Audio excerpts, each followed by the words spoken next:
Welcome back to the channel. Welcome back to the channel. And does the quarterback matter more than the composition of the team? Does it matter more? So the reason I was thinking about this particular subject is due to the course of events that have transpired, I guess, over the last 72 hours. Aaron Nolan committed last night to Ohio State. I logged back into the message board and I saw that we got a commitment from quarterback Judd Anderson. And obviously that ruffled feathers. I didn't sit there and read all of the comments based around that particular commitment, but I know it ruffled some feathers, right? It ruffled feathers. The usual, commentary. We're not supposed to be getting these type of guys, and we got Coach Cristobal at the helm. I saw someone say this is the third project quarterback that the University of Miami has gotten, even though Judd has a whole senior season to go, may or may not stay locked in with the University of Miami. Who knows? But for the sake of that particular statement, right? 3 developmental quarterbacks, Jacurri Brown, Emory Williams, and now Judd Anderson. So I have high expectations for Jacurri Brown. The little snippets of things that I kind of see when I watch, other Miami Hurricane content creators, I see that they say that Emory Williams is looking pretty good. So, you don't know, but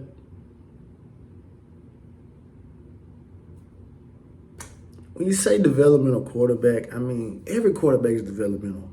And in all honesty, when you look at it, because now some people may say, well, Shad, you're putting 2 different things together, but development is development, right? Development is development, in my opinion, because the whole mindset is that when a player comes to a school, what do we want to see? We want to see them get developed.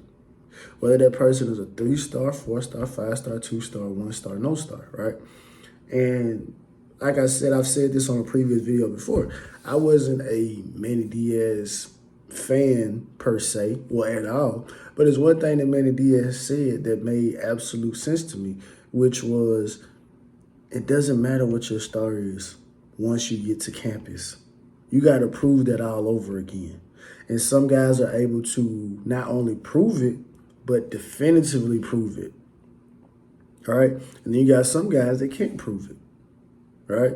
So whether that's a situation where they can't rise to the occasion of competition, whether the competition that they played at high school wasn't where it needed to be, whatever the situation is, right, you have to come in and you have to prove it. So every person, in my opinion, 5-star on down, once you get to college, you're still a project.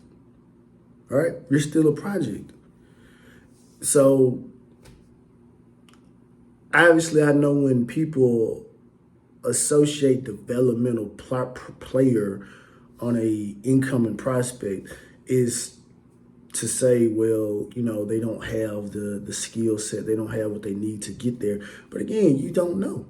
Greg Rousseau left the University of Miami. Many could have felt like he would have been a high 4-star prospect, but it's a lot of politics that go on with that. Camps, what school you go to, it's just a lot of stuff that's involved in this. So, that's the way that I look at it, right? Is that every player comes in as a developmental prospect. And some guys, and it's interesting that, what people should start doing, and I'm going to start doing it, right? If a highly touted player comes to campus, and if they're not contributing by year 1 or 2, and when I say contributing, I'm not talking about a starting role. I'm talking about, you're in the rotation. Then we should reassess and say, okay, well, this is a developmental prospect. Instead of just harping on, well, he was a 4-star, he was a 5-star. No, you're a developmental prospect. Point blank, period. Right? But anyway, I went through the last 10 national championship winning teams. And only 3 of those, and only out of 10, only 3 had quarterbacks that were ranked 3 stars or lower. Obviously, Stetson Bennett, 2-time winner. Cordell Jones stepped in and was able to lead the charge for Ohio State. And then you got Jay Coker, who left Florida State and went to the University of Alabama and won a national championship, right? And in all 3 instances, I think you could say the past 2 years, Georgia has been the most talented football team, offensively and defensively. Back in 2014 or 2013, when Ohio State beat Alabama in the national championship. Well, no, they beat who did Ohio State beat in the national championship game? Was it? Oh, Oregon. They beat Oregon. Many people felt that Ohio State was the most talented football team in college football. And obviously, you go back to 2015 when Alabama won. I think many people would say Alabama was the most talented football team that particular year. Now, not saying that the other 7 instances, those are not the most talented football teams, because they were. But I think if you look at it a little bit more closely, I think that the talent around the 2015 Bama, the 2014 Ohio State, 2015 Bama, and then the past 2 Georgia teams, I think you could say that talent was a little bit better. Now, I know the 2013 Florida State team was a team that many people pegged to be one of those top 10 greatest of all times. And I'm not going to argue with you if anyone thinks that. I would probably say in modern era, and I use modern era from 2000 on up, I would say they're probably a top 10 team. But I think the makeup of that team the previous year was very similar. With E.J. Manuel, and they didn't reach those same particular heights. Right now, obviously, they made some changes, going from bringing in Pruitt to coach that team. But I think that a lot of it was Jameis Winston. I think the Clemson team that defeated the University of Alabama team, with Trevor Lawrence was a freshman, I think a lot of that was Trevor Lawrence, honestly. Deshaun Watson, I think a lot of it was Deshaun Watson. And so on and so forth. Obviously, the LSU team, we saw what they looked like in 2018 versus 2019. Obviously, they make a coordinator or bring in a passing game coordinator, and they take off. But I think that a lot of that stuff was quarterback driven, whereas those 3 examples, I just think those were just absolutely the best teams, and they weren't going to be denied. And it kind of happens because I think, especially in Ohio State's case, and I'm going to get back to the Canes, but, I like to talk football, that next year, many people felt that Ohio State team was more talented than the previous Ohio State team. And, you can make that discussion. But listening to people that were kind of close to the Ohio State situation, the issue probably went back to it was quarterback related.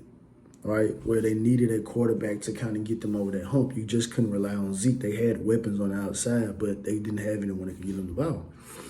So, to me, I think you need the quarterback. Again, now some people may say this conflicts with what you just said about people being developmental prospect. And yeah, it kind of does. But the point still remains that if you can get that guy, right? If that guy has performed with the pads on, without the pads, I think it's a safe bet to say that he can step on campus and he can at least be what he is, and then obviously he gets to develop even further, right? Moving along.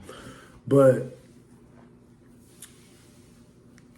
this anomaly of putting the absolute best team on the field, that I kind of look at the same way people look at excuse me, when they say you can't win with the transfer portal long term. It's too early to say that, right? But I do think we have enough evidence to support that you cannot depend on just having the absolute most amount of talent over a long period of time, because what's going to end up happening, and which I think it happened to the University of Alabama these past couple of years, is that they had some misses in evaluation.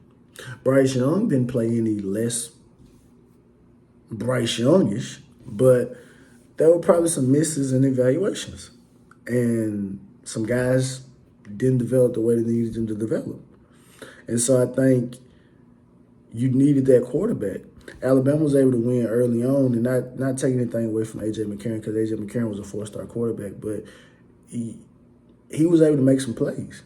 But this adage of you can depend on a lesser guy in the captain's seat and win long term, I don't think you can win that way long term, right? But winning one national championship is hard enough to do at the end of the day. And I think even when you look at the University of Georgia right now, they're not looking for another Stetson Bennett. They're looking to see if they can get Dylan Raiola. They're looking to see if they can get some of these other highly touted quarterbacks throughout the country, because I think they understand that, listen, we can get this amount of talent on campus maybe 1 year, maybe 2 years, but eventually it's going to get to a situation to where you're going to have some guys, wide receivers or tight ends or whatever, is going to look and say, hey, y'all don't have anyone who can give me the ball. And that's going to wear off, because even still, Georgia probably could have 3 national championships right now, honestly. Had the situation with Justin Fields not transpired, maybe could have 4, right? I mean, you don't know. But with that being said, man, y'all let me know what y'all think in the comments. Is it the team or is it the quarterback? Now, I will say this now. It don't need to be a situation, now that's shown off the anomaly, where you have a Cam Newton situation, where it's a team that probably shouldn't have even been anywhere near the national championship, but you just had that type of quarterback, right? I don't think that's sustainable at all. How do I know this? Because it hasn't been done since. And that's been 13 years ago at this point. It hasn't been done since. And to be honest, I don't think it's probably been done before that, right? When you put all of the variables in place like that, right? But obviously it's a mixture of both, of course. But all things being equal, if you give me a good team or a great team with a average quarterback, and then you give me a great team with a good quarterback, obviously the great team with the good quarterback, in my opinion, is going to win 9 out of 10 times. I'm not gonna go. It's gonna be a full sweep, because you could have some, just a lot of things can happen in the game. But 9 out of 10 times, it's gonna take the great team with the good quarterback to win. But with that being said, man, y'all let me know what y'all think in the comments, man. Like, share, subscribe, and as always, it's all about the you.